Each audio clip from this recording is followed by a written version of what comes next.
Now let's quickly understand what is the operators in Java. In Java we have several operators like arithmetic, relational, and logical, assignment, bitwise, etc.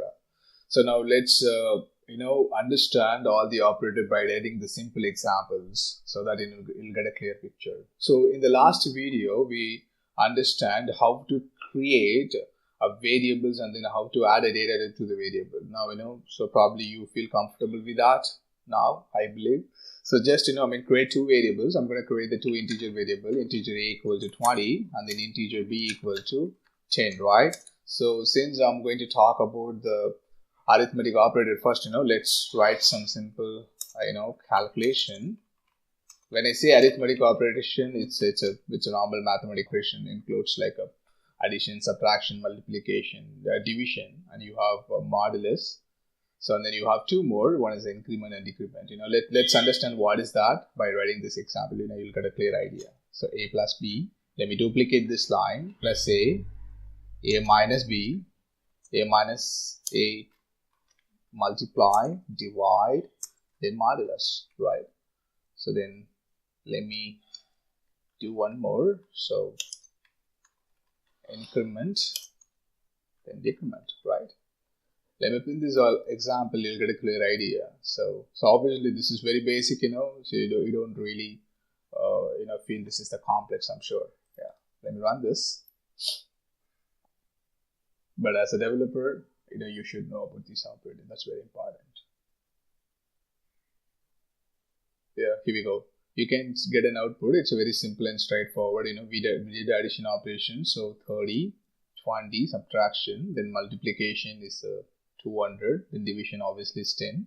So this modulus always will give you the remainder of the division. So when I say remainder, so 20 divided by 10, what is the remainder is 0, right? So the modulus operator always responsible to give you the remainder. So you can use it in many use cases. Okay, so you have an increment operator. Yes, you can see that.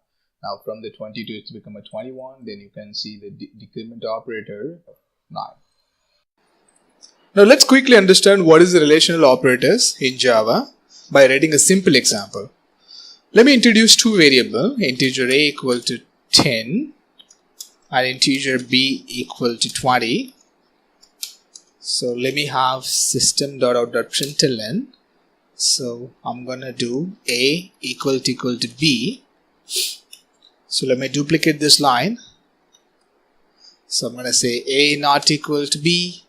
I'm gonna check a is greater than b, a greater than or equal to b, then a lesser than b, then a lesser than or equal to b. So we used all the relational operators in Java. Now let's quickly run this example and realize what would be the output. Here we go. Now you can see what so all the conditions actually applied against these variables. So we use relational operators. So that is produced what the Boolean output based on what the conditions, right? We just learned the relational operators by writing a simple program, right? Now just quickly understand what is a logical operators. We have three logical operators. So one is the AND, OR, then NOT. Then we'll understand this by writing a simple example. So that will give you the good idea. So let me introduce two variables again. So integer a equal to 10, integer b equal to 20, then integer c equal to again 10. So you can see that I have around three variables. Let me write a simple system.out.println. I'm going to say if a equal to b, right? So that means, so obviously a is the 10 and b is the 20. So it's not equal, so it's going to give me the false. I'm going to apply this OR condition, right? A equal to C. So now what would be the output? This is going to give us a false, whereas this is going to give us what true. So the overall output would be what true, since we are using what OR operator. When I say OR operator, so either one condition should be true, so then it will return what true as an output. So just simply run this program, probably you'll get an idea. So here we go, you got the true. Even though the first statement actually false, but the second statement is true. That's what actually what the whole stay old, it's producing what, true. So that's a hard behavior. But if you put AND over here, so what will happen? Why? So when you run this, the program actually saying what, it's a false. So now the program prints output as what? False. Why?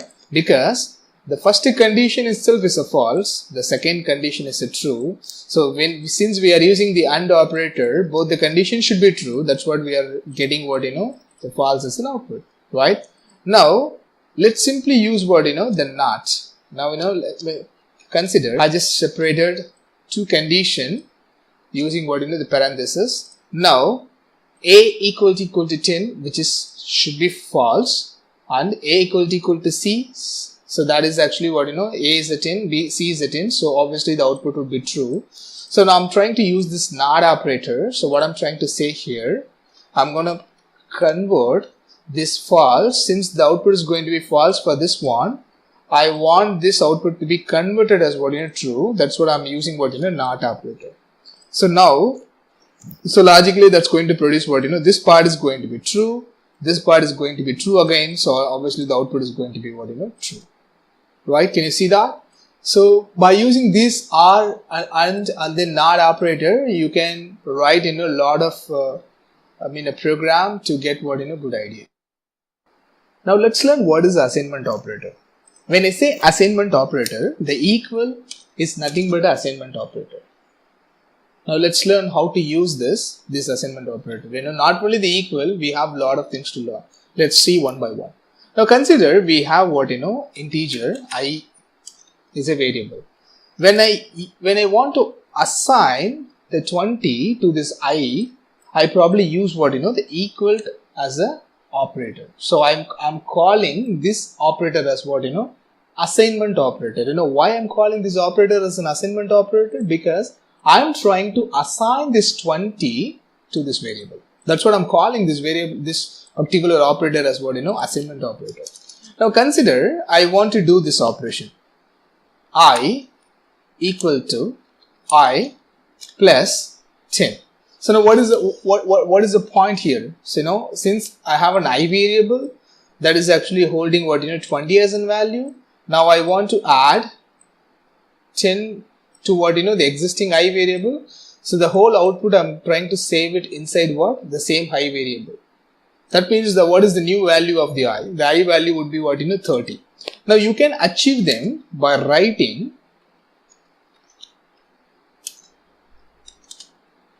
I plus equal to 10. So what is the meaning? Whatever we're trying to do it here, right? The same can be represented by using what, this piece of line. So this particular operator, we'll call it as what, assignment operator. So what I'm trying to do it, I'm trying to take this I variable. I want to add 10 to what, the same existing I variable, and then want to store it to the same I variable. So that means what? So the I would be updated as what, 30.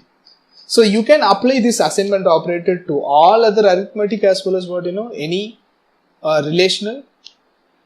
So this operator generally we'll call as what, assignment operator. So likewise you can do what, I minus equal to 10, I multiplication equal to 10, then I division equal to 10, I modulus equal to 10.